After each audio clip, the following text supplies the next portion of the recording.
Cette vidéo ne sera probablement pas comme votre vidéo habituelle. Si vous vous attendez à voir des flashs et des animations dans tous les sens, alors vous n'êtes pas tombé au bon endroit. Si j'ai décidé d'emprunter un chemin plus expérimental, c'est parce que je pense que c'est la meilleure manière de vous faire comprendre, et même plus, ressentir le sujet d'aujourd'hui. Et puisque vous avez lu le titre, vous savez de quoi il s'agit.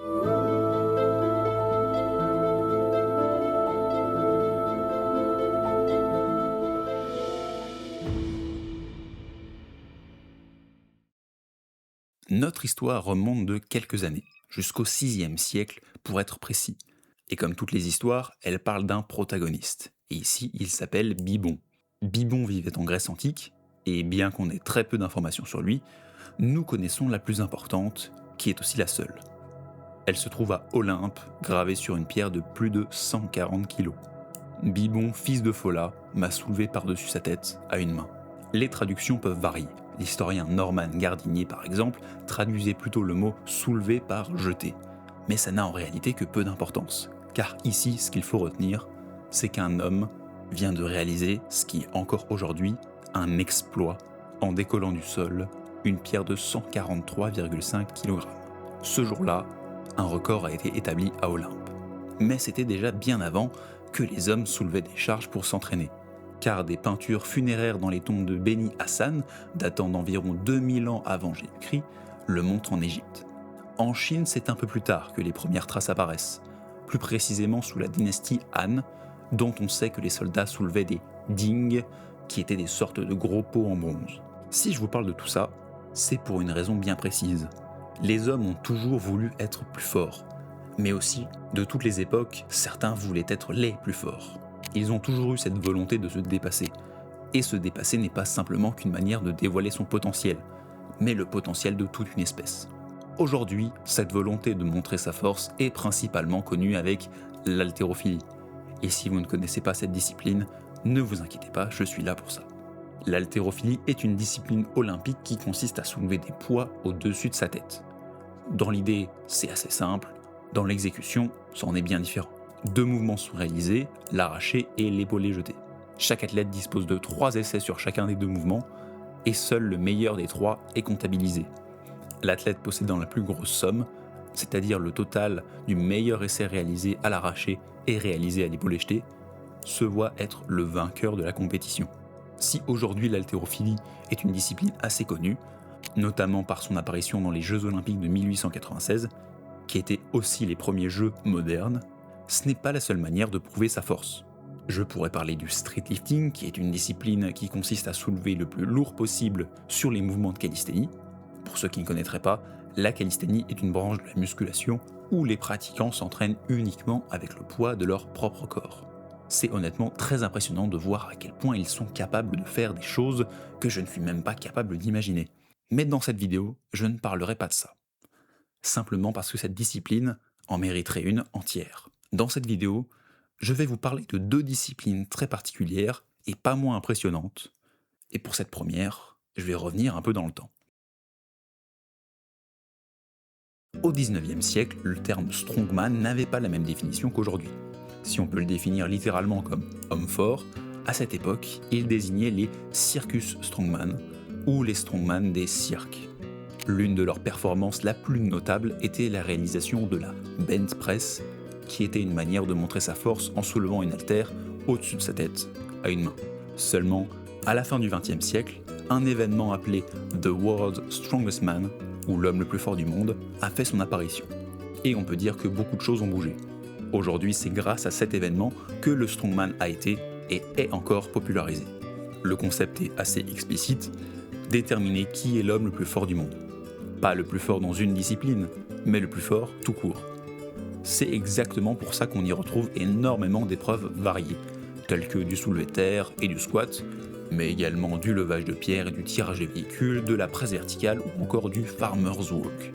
En réalité, on en retrouve beaucoup d'autres, et j'ai pas pouvoir toutes les citer.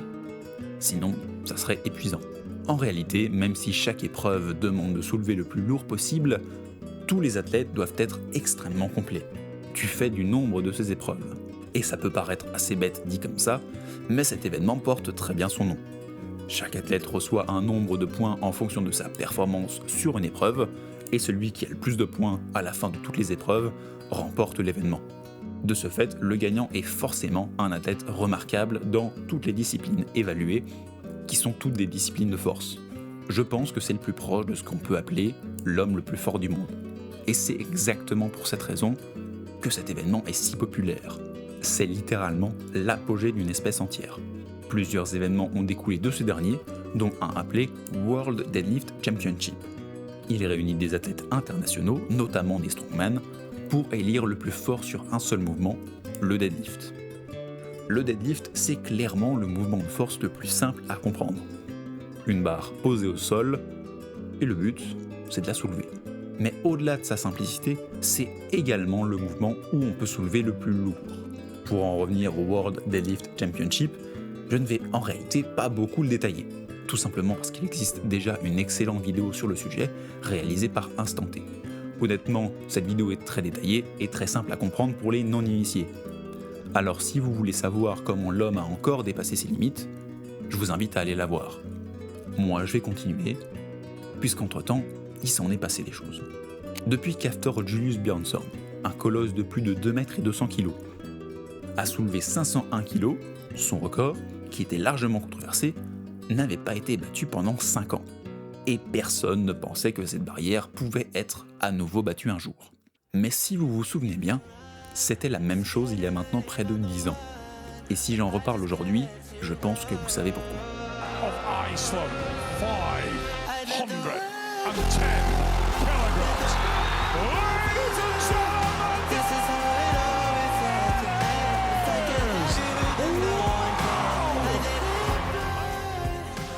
Si vous suiviez ce genre d'actualité l'année dernière, alors vous n'êtes pas passé à côté. 510 kg ont été soulevés, et il est clair que l'homme n'a jamais été aussi fort qu'aujourd'hui. Mais j'aimerais que vous vous rappeliez de ce moment, pour ceux qui l'ont vécu, où vous étiez le nez collé à votre écran. Et j'aimerais que vous vous rappeliez de cette émotion qui vous a traversé. Car moi, je m'en souviens très bien. La force athlétique est une discipline dérivée de l'haltérophilie. Et son but, comme tout ce qu'on a exploré dans cette vidéo, est de déterminer qui est le plus fort. Son fonctionnement est très proche de celui de l'haltérophilie, à quelques détails près. Il n'y a pas 2 mouvements pratiqués, mais 3. Le squat, le bench et le deadlift, qu'on peut respectivement appeler flexion de genou, développé couché et soulevé de terre. Si je vous en parle, c'est parce que, comme toutes les disciplines que j'ai évoquées jusqu'à présent, c'est une démonstration de force physique, mais aussi et surtout parce que je la pratique. Je suis loin d'être élite et de toute manière, je suis pas là pour vous parler de mes performances. Cette discipline n'est pas présente depuis très longtemps, et c'est même tout à fait l'inverse, puisque les premières compétitions ne sont apparues qu'en 1970. Mais c'est surtout depuis les années 2010 que le sport s'est popularisé, et encore plus aujourd'hui. Et comme avec n'importe quel sport, avec plus de popularité, on trouve plus de pratiquants. Et plus de pratiquants doués. Ici, je vais vous donner quelques mentions spéciales. Nonso Cini, actuellement le plus gros deadlifter de la principale fédération de force athlétique, avec 412,5 kg réalisés. Jesus Olivares, l'homme le plus fort de la discipline, avec un squat à 478 kg. Ilyes Bougalem, qui détient le plus gros bench de tous les temps au sein de cette même fédération, avec 291,5 kg. Bon, clairement, si vous n'êtes pas familier avec ce sport, j'imagine que vous ne savez pas vraiment ce que ces chiffres signifient. En fait, je me suis rendu compte que tout ce que je disais jusqu'à maintenant, ça servait pas à grand chose. Si j'ai fait cette vidéo, c'était pour vous donner envie, et aussi pour que vous compreniez à quel point se dépasser peut être incroyable.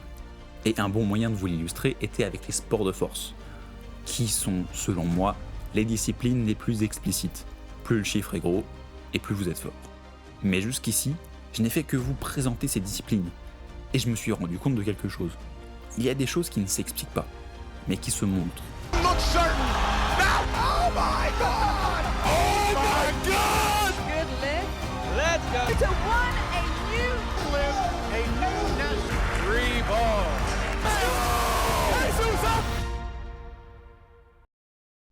Je suis loin de me comparer à tous ces monstres que je vous ai présentés. De toute évidence, ils sont bien meilleurs que moi. Mais bizarrement, lorsque je les vois pratiquer, c'est comme si j'étais avec eux. Peut-être que ça vient du fait que, de tout temps, on aime se dépasser, et que finalement, on a tous envie de se rapprocher de leur niveau. Peut-être.